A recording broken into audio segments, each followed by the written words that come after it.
You need boiled potatoes, chopped onion, ginger garlic, methi, green chilies and coriander. And for spices, you need salt, red chilies, coriander powder, garam masala. Mash the potatoes. And in a pan, heat some oil.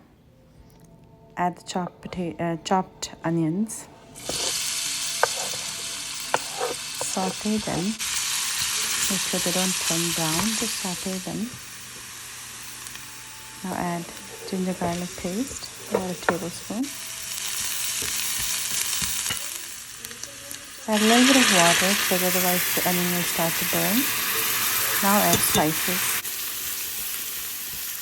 If the onions are too dry and you add spices, they're going to burn and you'll be sneezing. Let onions cook with all the spices. Let them simmer. Now add mashed potatoes. Mix it really well. And then add methi, chilies, and coriander or cilantro. Take a ball of dough and pour some, at least 2 tablespoons heaped of the potato mix. Create pockets, balls, just like you see. Make sure there's no holes there, otherwise it will leak out. Get a good circle.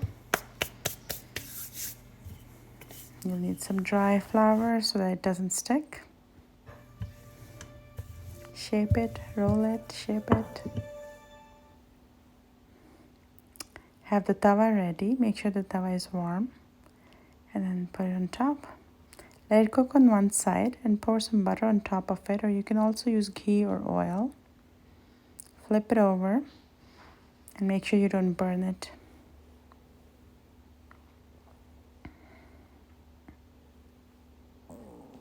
Add some more butter on the other side and then flip over again.